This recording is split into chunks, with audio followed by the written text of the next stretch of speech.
우리 엄마가 아파요. 우리 엄마 좀 살려주세요. 꼬마야, 너를 여기로 보낸 사람이 누구니? 비가 내리던 평일 오후였습니다.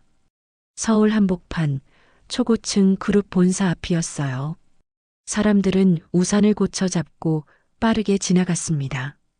본사 입구 옆 한 소녀가 혼자 서 있었어요. 11살쯤 되어 보이는 아이였습니다. 얇은 회색 옷 하나만 입고 있었어요. 신발은 물에 젖어 있었습니다. 아이는 고개를 숙인 채 지나가는 사람들에게 말을 걸었어요. 하지만 아무도 멈추지 않았습니다. 그때였습니다. 검은 세단이 건물 앞에 멈춰 섰어요. 경호원이 우산을 펼쳐 들었습니다. 차문이 열렸어요. 한 남자가 내렸습니다. 40대 후반, 비싼 정장을 입은 남자였어요. 얼굴엔 표정이 없었습니다.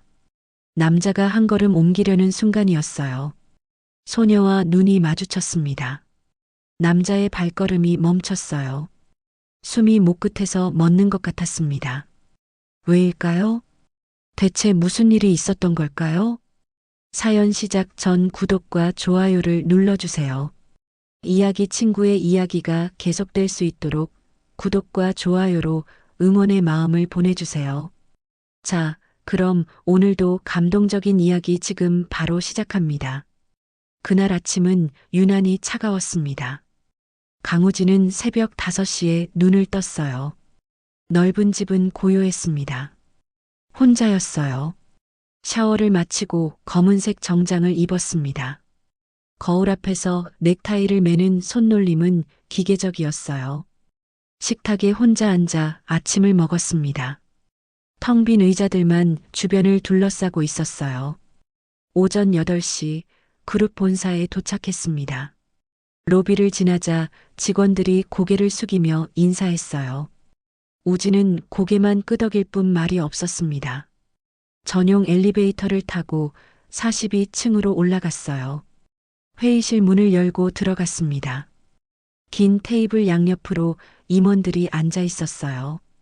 우진이 상석에 앉자 모두 긴장한 표정이었습니다. 아무도 먼저 말을 꺼내지 못했어요. 시작하시죠. 우진의 목소리는 낮고 차분했습니다. 감정이 실리지 않았어요. 첫 번째 임원이 떨리는 목소리로 보고를 시작했습니다. 하지만 중간에 우진이 손을 들었어요. 이 부분 다시 설명하세요. 임원이 당황하며 다시 설명했습니다. 우진은 고개를 저었어요.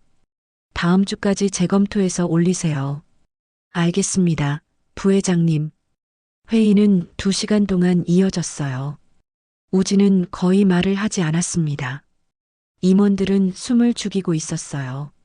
점심시간에도 우진은 사무실에서 혼자 먹었습니다. 밖으로 나가지 않았어요. 오후 내내 회의가 이어졌습니다. 표정은 변하지 않았어요. 저녁 7시가 되었습니다. 마지막 회의가 끝났어요. 우진은 엘리베이터를 타고 1층으로 내려갔습니다. 로비를 지나 회전문을 밀고 나섰어요. 바로 그때였습니다. 빗방울이 얼굴에 닿았어요. 비가 내리기 시작했습니다. 운전기사가 우산을 펼쳐들고 다가왔어요. 부회장님, 이쪽으로 오십시오. 우진은 차를 향해 걸었습니다. 하지만 한 걸음 옮기려던 순간이었어요. 시선이 한 곳에 멈췄습니다. 건물 입구 옆에 한 소녀가 서 있었어요. 우진의 발걸음이 멈췄습니다. 몸이 저절로 굳어버렸어요. 11살쯤 되어 보이는 여자아이였습니다. 얇은 회색 티셔츠 하나만 입고 있었어요. 옷은 색이 바랬고 소매 끝은 해져 있었습니다. 신발은 낡았고 비에 젖어 있었어요. 머리도 흠뻑 젖어 있었습니다. 아이는 고개를 숙인 채 지나가는 사람들에게 말을 걸고 있었어요. 하지만 사람들은 우산을 고쳐 잡고 그냥 지나갔습니다. 아무도 멈추지 않았어요. 아이는 다시 고개를 숙였습니다. 어깨가 작게 떨리고 있었어요. 우진은 그 자리에 서서 움직이지 못했습니다. 가슴속 어딘가가 멍하게 조여왔어요. 손끝이 차갑게 식어갔습니다. 부회장님, 운전기사의 목소리에 우진은 정신을 차렸어요. 아이는 여전히 그 자리에 서 있었습니다. 비는 더 세게 내리고 있었어요. 우진은 천천히 차로 걸어갔습니다. 차문이 열렸어요. 우진이 안에 앉았습니다. 차가 천천히 출발했어요. 우진은 고개를 돌려 뒤를 바라보았습니다. 사이드 미러에 아이의 작은 뒷모습이 보였어요. 비를 맞으며 혼자 서 있었습니다. 점점 멀어지는 아이의 모습이 작아졌어요. 우진은 주먹을 꽉 쥐었습니다. 손바닥에 손톱 자국이 깊게 팠어요. 왜일까요? 그냥 지나칠 수 없었습니다. 가슴속 어딘가가 무너지는 것 같았어요. 사흘이 지났습니다. 강우진은 여전히 같은 일상을 살았어요. 하지만 한 가지가 달라졌습니다. 그날 이후 아이의 얼굴이 머릿속에서 떠나지 않았어요. 회의 중에도 문득 떠올랐습니다. 우진은 고개를 저으며 지우려 했어요. 하지만 쉽지 않았습니다. 목요일 오후였어요. 우진은 회의를 마치고 건물을 나섰습니다. 운전기사가 우산을 들고 기다리고 있었어요. 부회장님, 차 이쪽입니다. 우진은 고개를 끄덕였습니다. 발걸음을 옮기려는 순간 시선이 한 곳에 머물렀어요. 아이가 또 그 자리에 서 있었습니다. 우진의 발걸음이 멈췄어요. 아이는 며칠 전과 똑같은 모습이었습니다. 고개를 숙인 채 지나가는 사람들에게 말을 걸고 있었어요. 사람들은 고개를 돌리고 지나갔습니다. 아이는 다시 고개를 숙였어요. 어깨가 축 처졌습니다. 우진은 그 자리에 서서 아이를 바라보았어요. 가슴이 답답하게 조여왔습니다. 부회장님, 운전기사가 불렀어요. 우진은 대답하지 않았습니다. 천천히 아이 쪽으로 걸어갔어요. 아이가 고개를 들었습니다. 우진과 눈이 마주쳤어요. 우진은 주머니에 손을 넣었습니다. 무언가를 꺼내려다 멈췄어요. 손끝이 떨렸습니다. 어떻게 해야 할지 알 수 없었어요. 바로 그때 건물 입구에서 누군가 걸어 나왔습니다. 60대 남자였어요. 부회장님, 무슨 일이십니까? 홍재석이었습니다. 한강그룹 비서실장이자 우진의 25년 측근이었어요. 홍재석은 상황을 빠르게 파악했습니다. 눈빛이 차갑게 가라앉았어요. 경비, 저 아이 좀 데리고 나가. 네, 알겠습니다. 경비가 아이에게 다가갔습니다. 여기서 이러면 안 돼. 나가야지. 아이가 황급히 고개를 숙였어요. 지금 갈게요. 아이는 바닥에 놓인 가방을 집어들었습니다. 천천히 뒤로 물러났어요. 고개를 숙인 채 걸어갔습니다. 우진은 그 모습을 지켜보았어요. 발을 때려 했지만 떨어지지 않았습니다. 부회장님, 가시죠. 홍재석이 우산을 받쳐들었어요. 목소리는 부드러웠지만 단호했습니다. 쓸데없는 일로 시간 낭비하실 필요 없습니다. 우진은 고개를 끄덕였어요. 차로 걸어갔습니다. 차문이 열렸어요. 우진이 앉았습니다. 문이 닫혔어요. 차가 출발했습니다. 우진은 고개를 돌려 뒤를 바라보았어요. 사이드 미러에 아이의 뒷모습이 보였습니다. 점점 멀어졌어요. 우진은 주먹을 꽉 쥐었습니다. 손바닥에 손톱 자국이 팠어요. 사무실로 돌아온 뒤에도 우진은 일에 집중할 수 없었습니다. 서류를 펼쳤지만 글자가 보이지 않았어요. 자꾸 그 아이가 떠올랐습니다. 오후가 되자 홍재석이 사무실로 들어왔어요. 부회장님, 오후 일정 확인 부탁드립니다. 우진은 고개를 끄덕였습니다. 홍재석이 조심스럽게 물었어요. 아까 그 아이 때문에 신경 쓰이십니까? 우진은 대답하지 않았습니다. 쓸데없는 일로 마음 쓰지 마십시오. 그런 아이들은 항상 있습니다. 홍재석의 목소리는 차분했어요. 괜히 문제 만들지 않는 게 좋습니다. 우진은 고개를 끄덕일 뿐이었습니다. 홍재석이 나간 뒤 우진은 창밖을 바라보았어요. 밤이 되고 있었습니다. 회사를 나설 시간이 되었어요. 우진은 엘리베이터를 탔습니다. 1층 로비에 내려서는 순간 발걸음이 멈췄어요. 무의식적으로 건물 입구를 바라보았습니다. 아까 그 자리였어요. 이젠 아무도 없었습니다. 인도는 텅 비어 있었어요. 우진은 그 자리를 한참 바라보았습니다. 가슴 한쪽이 무겁게 가라앉았어요. 이틀 뒤 금요일 아침이었습니다. 우진은 회의를 마치고 본사 로비로 내려왔어요. 회전문을 밀고 나섰습니다. 그 순간 멈칫했어요. 아이가 또 그 자리에 서 있었습니다. 이번에도 같은 모습이었어요. 얇은 옷 하나, 젖은 신발. 우진은 그 자리에 서서 아이를 바라보았습니다. 경비가 다가가 아이에게 말했어요. 어제도 말했는데 여기 서 있으면 안 된다고. 아이는 고개만 숙였습니다. 우진은 차에 올라탔어요. 하지만 계속 뒤를 돌아보았습니다. 월요일 오후였습니다. 비가 내리고 있었어요. 우진은 건물을 나섰습니다. 우산을 펼친 경호원이 앞장섰어요. 그때 우진의 시선이 한 곳에 멈췄습니다. 아이가 비를 맞으며 서 있었어요. 옷은 흠뻑 젖어 있었습니다. 머리에서 물이 뚝뚝 떨어지고 있었어요. 경비가 아이에게 다가갔습니다. 몇 번을 말해야 알아듣니? 빨리 나가. 경비가 아이의 팔을 잡았어요. 손에 힘이 들어갔습니다. 아이가 비틀거렸어요. 균형을 잃고 인도 바닥에 무릎을 짚었습니다. 가방이 손에서 미끄러졌어요.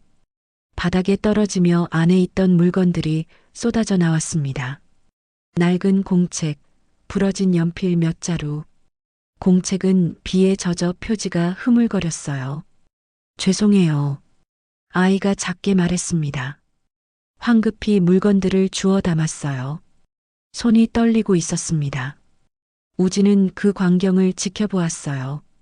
주먹이 저절로 쥐어졌습니다. 한 걸음 다가가려는 순간이었어요.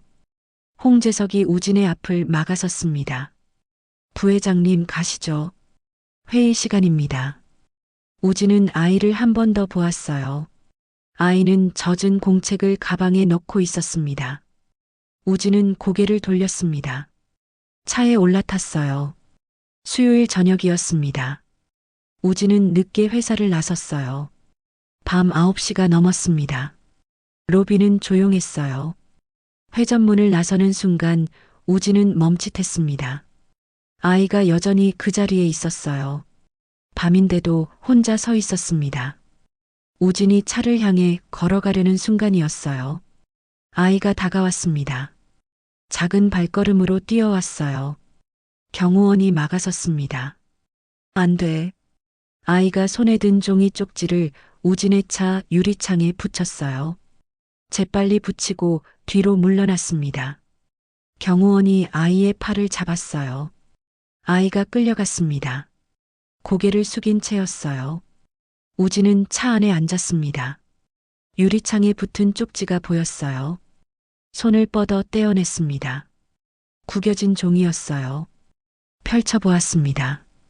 삐뚤한 글씨가 적혀 있었어요. 엄마가 아파요. 도와주세요. 우진의 손이 떨렸습니다. 쪽지를 꽉 쥐었어요. 손가락 마디가 하얗게 변했습니다. 홍재석이 조수석에 탔습니다. 부회장님, 저 아이는 신경 쓰지 마십시오.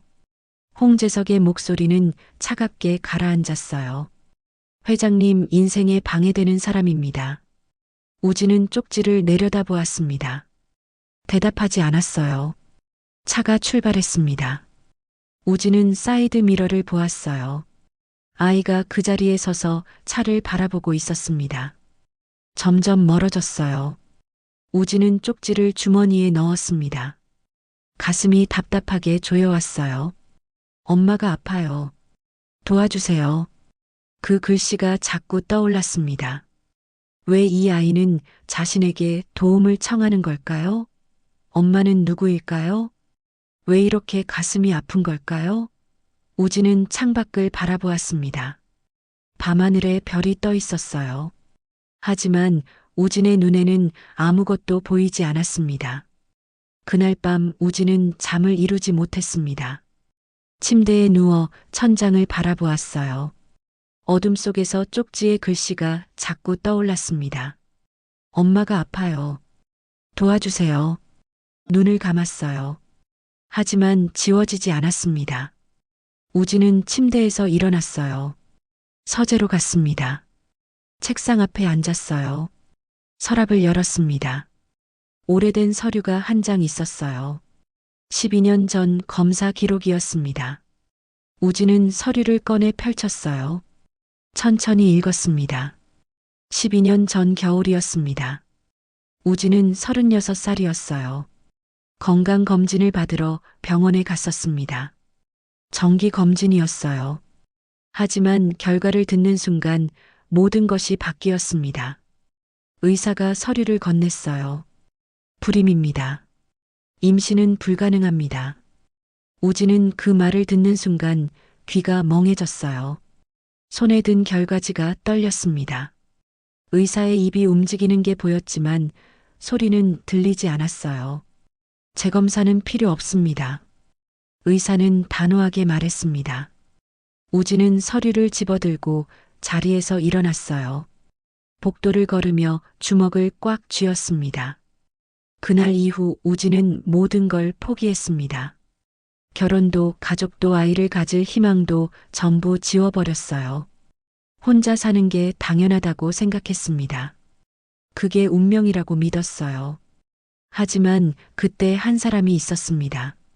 장은혜였어요. 당시 우진과 교제하던 여성이었습니다. 평범한 직장인이었어요. 밝고 따뜻한 사람이었습니다. 우진은 은혜와 함께 있을 때 편안했어요. 웃을 수 있었습니다. 검사 결과를 받고 며칠 뒤였습니다. 은혜가 전화를 걸어왔어요. 우진 씨, 할 말이 있어요. 만날 수 있을까요? 목소리가 떨리고 있었습니다. 우진은 대답하지 못했어요. 다음 날도 은혜가 전화했습니다. 우진 씨, 꼭 만나야 해요. 중요한 얘기예요. 하지만 우진은 받지 않았어요. 사흘째 되는 날이었습니다. 은혜가 회사로 찾아왔어요. 로비에서 기다렸습니다. 2시간이나 기다렸어요. 하지만 홍재석이 내려가 말했습니다. 부회장님은 안 계십니다. 다시 오지 마십시오. 은혜는 그날 돌아갔어요. 다음 날도 왔습니다. 그 다음 날도 왔어요. 하지만 홍재석이 매번 막았습니다. 일주일 후 은혜에게 전화가 왔어요. 홍재석이었습니다. 부회장님과는 더 이상 연락하지 마십시오. 만약 계속 연락하면 법적 조치를 취하겠습니다. 목소리는 차갑고 단호했어요.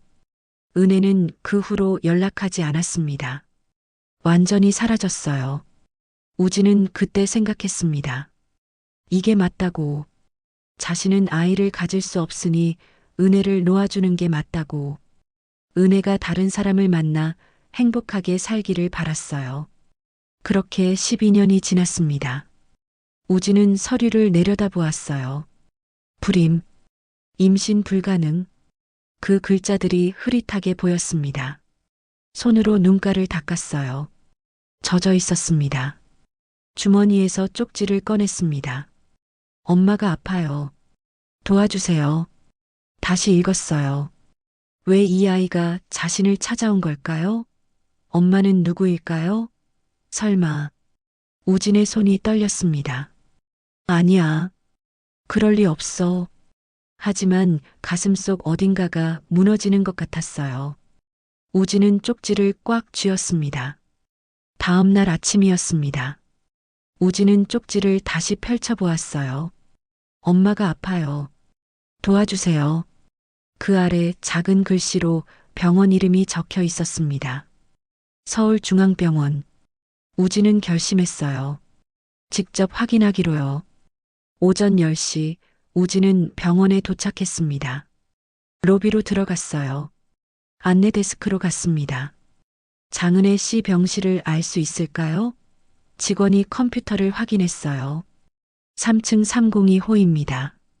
우진의 심장이 크게 뛰었습니다. 은혜. 정말 은혜였어요. 우진은 엘리베이터를 탔습니다. 3층 버튼을 눌렀어요. 손이 떨렸습니다. 문이 열렸습니다. 복도를 천천히 걸었어요. 301호, 302호, 3035 앞에 멈춰 섰습니다. 문 앞에서 한참을 서 있었어요. 노크를 하려다 손이 공중에 멈췄습니다. 심장이 터질 것 같았어요. 깊게 숨을 들이켰습니다. 손을 내려놓았어요. 다시 올렸습니다. 마침내 문손잡이를 잡았습니다. 천천히 돌렸어요. 문이 열렸습니다. 병실은 조용했어요. 창가 침대에 누군가 누워 있었습니다. 우진은 한 걸음 한 걸음 다가갔어요. 발소리조차 조심스러웠습니다. 침대 옆에 섰어요. 그리고 그 얼굴을 보는 순간 우진의 몸이 굳어버렸습니다. 장은혜였어요. 12년 만에 보는 얼굴이었습니다. 은혜는 잠들어 있었어요. 얼굴은 창백했고 눈 밑엔 그림자가 깊게 드리워져 있었습니다. 뺨은 12년 전보다 훨씬 야위어 있었어요. 숨소리는 가늘게 이어지고 있었습니다. 우진은 그 자리에 서서 움직일 수 없었어요. 다리에 힘이 풀렸습니다. 침대 옆 의자를 붙잡고 간신히 앉았어요. 손을 무릎 위에 놓았습니다. 주먹을 꽉 쥐었어요. 12년. 그 시간이 머릿속을 스쳤습니다. 얼마나 시간이 지났을까요? 은혜가 천천히 눈을 떴습니다. 흐릿한 눈빛이 천장을 향했어요. 깜빡이며 초점을 맞췄습니다. 고개를 천천히 돌렸어요. 우진과 눈이 마주쳤습니다. 은혜의 눈이 크게 떠졌어요. 숨이 멎는 것 같았습니다. 우진 씨, 목소리는 갈라져 있었어요. 믿을 수 없다는 듯 우진을 바라보았습니다. 우진은 대답하지 못했어요. 목이 메어 말이 나오지 않았습니다. 은혜는 몸을 일으키려 했어요. 하지만 힘이 없었습니다. 팔이 떨렸어요. 다시 침대에 기댔습니다. 어떻게 여기를? 우진은 주머니에서 쪽지를 꺼냈습니다. 은혜에게 보여줬어요. 은혜의 얼굴이 하얗게 질렸습니다. 입술이 떨렸어요. 서윤이가, 은혜가 작게 말했습니다. 우진은 그 이름을 듣는 순간 가슴이 쿵 내려앉았어요. 은혜는 침대 옆 서랍을 열었습니다. 떨리는 손으로 무언가를 꺼냈어요. 낡고 해진 초음파 사진이었습니다. 우진에게 건넸어요. 우진은 떨리는 손으로 사진을 받았습니다. 흑백 사진 속에 작은 생명이 보였어요. 흐릿하지만 분명한 형태였습니다. 사진 아래 날짜가 적혀 있었어요. 우진의 손이 멈췄습니다. 숨이 멎었어요. 그 날짜는 불임 진단받기 한 달 전이었습니다. 우진은 은혜를 바라보았습니다. 은혜가 말없이 천천히 고개를 끄덕였어요. 눈에서 눈물이 흘러내렸습니다. 긴 침묵이 흘렀어요. 우진의 눈에서도 눈물이 떨어졌습니다. 손에 든 사진이 흔들렸어요. 모든 것을 깨달은 순간이었습니다. 한참이 지났습니다. 우진은 초음파 사진을 내려다보고 있었어요. 손이 떨렸습니다. 은혜가 조용히 말했어요. 12년 동안 혼자 키웠어요. 목소리는 작았습니다. 우진은 고개를 들지 못했어요. 은혜가 계속 말했습니다. 임신 사실을 말하려고 했어요. 그날 할 말이 있다고 했을 때요. 하지만 우진 씨가 만나주지 않았죠. 전화도 받지 않았어요. 회사에 찾아가도 비서실장님이 막았습니다. 우진은 주먹을 꽉 쥐었어요. 손톱이 손바닥에 파고들었습니다. 마지막으로 전화가 왔어요. 비서실장님이었죠. 은혜의 목소리가 떨렸습니다. 부회장님과는 더 이상 연락하지 말라고 했어요. 법적 조치를 취하겠다고도 했죠. 우진의 가슴이 무너졌습니다. 홍재석? 그 이름이 머릿속을 스쳤어요. 그래서 포기했어요. 은혜가 눈물을 닦았습니다. 우진 씨가 정말 저를 원하지 않는다고 생각했으니까요. 혼자 서윤이를 낳았어요. 작은 산부인과에서요. 은혜의 목소리가 작아졌습니다. 우진은 더 이상 참을 수 없었습니다. 일어났어요. 창가로 걸어갔습니다. 밖을 내다보았어요. 하늘이 흐렸습니다. 주먹으로 유리창을 짚었어요. 이마를 유리에 기댔습니다. 12년 전 검사 기록이 떠올랐어요. 불임, 임신 불가능, 재검사 불필요. 그런데 은혜는 임신했었습니다. 그것도 진단받기 전에요. 뭔가 잘못되었습니다. 확실히 잘못되었어요. 우진은 은혜를 돌아보았습니다. 그 검사 기록. 이상해요. 은혜가 고개를 끄덕였습니다. 저도 그렇게 생각했어요. 하지만 확인할 방법이 없었죠. 우진은 핸드폰을 꺼냈어요. 12년 전 검사를 담당했던 병원을 검색했습니다. 김 원장이라는 이름이 보였어요. 전화를 걸었습니다. 네, 김비뇨기과입니다. 김 원장님과 통화 가능할까요? 어떤 용건이신지요? 강우진입니다. 12년 전 검사받았던 환자입니다. 잠시 정적이 흘렀어요. 잠시만 기다려 주십시오. 전화가 연결되었습니다. 여보세요. 김 원장입니다. 목소리는 나이 든 남자의 것이었어요. 침착하지만 조금 떨리는 느낌이 있었습니다. 원장님, 강우진입니다. 12년 전 불임 검사. 아, 강 부회장님. 당연히 기억합니다. 김 원장의 목소리가 약간 낮아졌어요. 혹시 그때의 기록을 다시 확인할 수 있을까요? 지금 오실 수 있습니까? 네. 그럼 오후 5시에 오십시오. 진료 끝나고 말씀드리겠습니다. 전화가 끊겼습니다. 우진은 핸드폰을 내려놓았어요. 은혜를 바라보았습니다. 확인하고 오겠습니다. 은혜가 고개를 끄덕였어요. 우진은 병실 문을 열고 나갔습니다. 복도를 빠르게 걸었어요.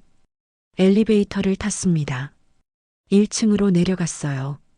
로비를 지나 주차장으로 갔습니다. 차에 올라탔어요. 시동을 걸었습니다. 핸들을 꽉 쥐었어요. 손가락 마디가 하얗게 변했습니다. 12년 전 그 검사, 뭔가 숨겨진 게 있었습니다. 그리고 그 중심에 홍재석이 있었어요. 우진은 차를 출발시켰습니다. 김 원장을 만나러 가야 했어요. 진실을 확인해야 했습니다. 오후 5시 우진은 병원에 도착했습니다. 작은 동네 병원이었어요. 12년 전 기억이 떠올랐습니다. 똑같은 간판, 똑같은 입구. 우진은 문을 밀고 들어갔어요. 접수 직원이 고개를 들었습니다. 강우진 부회장님이십니까? 네. 원장님께서 진료실로 오라고 하셨습니다. 우진은 고개를 끄덕이고 안으로 들어갔어요. 복도는 조용했습니다. 진료실 문을 두드렸어요. 들어오세요. 문을 열고 들어서자 김 원장이 책상 앞에 앉아 있었습니다. 흰 머리가 많이 늘어 있었어요. 얼굴에는 주름이 깊게 패어 있었습니다. 앉으십시오. 우진은 의자에 앉았어요. 김 원장은 책상 위에 노란 파일을 가리켰습니다. 12년 전 기록입니다. 우진은 파일을 집어들었어요. 천천히 펼쳤습니다. 검사 날짜, 검사 항목, 결과. 그게 전부였어요. 이게 전부입니까? 우진이 물었습니다. 김 원장은 고개를 끄덕였어요. 네. 기록이 이상하게 간단합니다. 간단하다니요? 보통은 더 자세한 소견이 들어가야 하는데. 김 원장이 파일을 가리켰습니다. 재검사 권유 기록도 없고 추가 검사 제안도 없습니다. 우진의 손이 떨렸어요. 파일을 꽉 쥐었습니다. 그럼 이 결과는 확실하지 않다는 겁니까? 김 원장의 목소리는 조용했어요. 하지만 단호했습니다. 단 한 번의 검사로 불임을 확정하는 건 의학적으로 적절하지 않습니다. 우진은 숨이 멎는 것 같았어요. 가슴이 쿵 내려앉았습니다. 그럼 왜 그때? 사실은 외부 압박이 있었습니다. 김 원장이 조용히 말했어요. 얼굴에 미안함이 가득했습니다. 외부 압박이요? 검사 결과를 빨리 내라는 연락이 왔습니다. 병원으로 직접요. 우진의 눈빛이 흔들렸어요. 주먹을 꽉 쥐었습니다. 누가 연락했습니까? 홍재석이라는 분이었습니다. 그 이름을 듣는 순간 우진의 몸이 굳어버렸습니다. 숨이 목구멍에서 막혔어요. 홍재석이, 네. 부회장님의 측근이라며 빠른 결과를 요청했습니다. 재검사는 필요 없다고도 했습니다. 김 원장은 고개를 숙였어요. 제가 거절했어야 했는데, 죄송합니다. 우진은 대답할 수 없었습니다. 머릿속이 하얗게 변했어요. 홍재석, 25년을 함께 일한 사람, 믿고 의지했던 사람, 그가 검사를 조작했다는 건가요? 왜 그런 짓을? 우진의 목소리가 떨렸습니다. 김 원장은 대답하지 못했어요. 고개를 저을 뿐이었습니다. 우진은 자리에서 일어났어요. 휘청거렸습니다. 벽을 짚고 간신히 중심을 잡았어요. 부회장님, 김 원장이 놀라 일어났습니다. 괜찮습니다. 우진은 손을 들어 막았어요. 깊게 숨을 들이켰습니다. 재검사, 지금 할 수 있습니까? 물론입니다. 지금 당장 가능합니다. 사흘 후였습니다.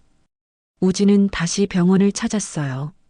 김 원장이 결과지를 건넸습니다. 정상입니다. 불임이 아닙니다. 우진은 그 말을 듣는 순간 눈물이 흘러내렸어요. 손으로 얼굴을 가렸습니다. 어깨가 흔들렸어요. 12년 동안 거짓 속에 살았습니다. 아이를 가질 수 없다고 믿었어요. 은혜를 떠나보냈습니다. 서윤이를 혼자 자라게 했어요. 모든 게 거짓이었습니다. 홍재석이 만든 거짓이었어요. 우진은 결과지를 꽉 쥐었습니다. 홍재석을 만나야 했어요. 모든 걸 끝내야 했습니다. 그날 저녁 우진은 곧장 회사로 향했어요. 밤 9시가 넘었지만 건물에는 불이 켜져 있었습니다. 홍재석의 사무실이었어요. 우진은 엘리베이터를 타고 올라갔습니다. 복도를 걸었어요. 사무실 문 앞에 섰습니다. 노크하지 않고 문을 열었어요. 홍재석이 책상 앞에 앉아 서류를 보고 있었습니다. 고개를 들었어요. 부회장님, 이 시간에 무슨 일이십니까? 우진은 대답하지 않았습니다. 천천히 홍재석의 책상 앞으로 걸어갔어요. 12년 전 검사 기록을 확인했습니다. 우진의 목소리는 낮고 차갑게 가라앉았어요. 홍재석의 얼굴이 미묘하게 변했습니다. 무슨 말씀이십니까? 김 원장을 만났습니다. 외부 압박이 있었다고 하더군요. 홍재석은 잠시 침묵했어요. 깊게 숨을 들이켰습니다. 책상 위에 펜을 내려놓았어요. 부회장님을 위해서였습니다. 왜 그랬습니까? 우진이 물었어요. 목소리는 떨렸지만 단호했습니다. 왜 저를 속였습니까? 왜 제 딸을 빼앗았습니까? 홍재석은 고개를 들었습니다. 눈빛에는 변명도 미안함도 없었어요. 오히려 자신이 옳다는 확신이 있었습니다. 부회장님은 이 그룹의 후계자입니다. 홍재석의 목소리는 차분했어요. 장은혜 같은 여자와 결혼해서 그룹에 문제를 일으킬 순 없었습니다. 그건 당신이 결정할 일이 아니었습니다. 우진이 책상을 내리쳤어요. 큰 소리가 울렸습니다. 책상 위 서류들이 흔들렸어요. 홍재석은 눈 하나 깜빡이지 않았습니다. 그룹을 생각했습니다. 지분 문제, 후계 구도, 부회장님의 미래를요. 제 미래는 제가 결정합니다. 하지만 부회장님은 그때 혼란스러워 하셨습니다. 제가 정리해드린 겁니다. 홍재석의 목소리는 여전히 차분했어요. 우진은 홍재석을 바라보았습니다. 25년을 함께 일한 사람, 믿고 의지했던 사람. 하지만 지금 그 사람은 완전히 낯설었어요. 당신은 제 인생을 당신 마음대로 조종했습니다. 보호한 겁니다. 보호가 아닙니다. 조종입니다. 우진의 목소리는 단호했어요. 저에게서 가족을 빼앗고 12년이라는 시간을 빼앗았습니다. 딸이 태어나는 것도 자라는 것도 보지 못하게 했죠. 그게 보호입니까? 홍재석은 대답하지 않았어요. 고개를 돌렸습니다. 부회장님, 저는 더 이상 듣고 싶지 않습니다. 우진이 말을 끊었어요. 홍재석, 네, 부회장님. 지금 당장 사표를 쓰십시오. 홍재석의 얼굴이 굳어졌어요. 고개를 들어 우진을 바라보았습니다. 부회장님, 모든 직책에서 물러나십시오. 25년의 정을 생각해서 조용히 보내드리는 겁니다. 더 이상 제 앞에 나타나지 마십시오. 우진의 목소리는 차갑게 가라앉았어요. 홍재석은 입을 열었다가 닫았습니다. 아무 말도 할 수 없었어요. 손이 떨렸습니다. 우진은 돌아섰습니다. 사무실 문을 향해 걸어갔어요. 문을 열고 나갔습니다. 이틀 후였습니다. 우진은 보호센터로 갔어요. 서윤이 그곳에 있었습니다. 상담사가 안으로 안내했어요. 서윤이 작은 방에 앉아 있었습니다. 우진을 보고 일어났어요. 아저씨. 서윤이 조심스럽게 불렀습니다. 우진은 무릎을 굽혔어요. 서윤이와 눈높이를 맞췄습니다. 서윤아. 우진의 목소리가 떨렸어요. 내가 너의 아빠야. 서윤의 눈이 크게 떠졌습니다. 입술이 떨렸어요. 정말요? 그래. 정말이야. 미안해. 늦었지만. 서윤이 우진의 품으로 뛰어들었습니다. 작은 팔로 우진의 목을 꽉 껴안았어요. 아빠. 그 한마디에 우진의 눈물이 쏟아졌습니다. 응. 아빠가 여기 있어. 일주일 후 은혜가 퇴원했습니다. 우진은 두 사람을 자신의 집으로 데려왔어요. 세 사람은 거실에 둘러앉았습니다. 서윤이 그린 그림을 식탁 위에 놓았어요. 우리 가족이라고 쓰여 있었습니다. 우진이 그림을 보다가 서윤을 바라보았어요. 서윤이 말없이 우진의 소매를 살짝 잡았습니다. 우진은 그 작은 손을 보며 눈물만 맺혔어요. 창밖으로 아침 햇살이 들어왔습니다. 여전히 어색했지만 함께 있는 세 사람이었어요. 오늘 이야기는 어떠셨나요? 오늘의 이야기가 마음에 드셨다면 구독과 좋아요를 눌러주세요. 매일 감동과 반전이 있는 이야기로 찾아뵙겠습니다. 오늘도 행복한 하루 되세요.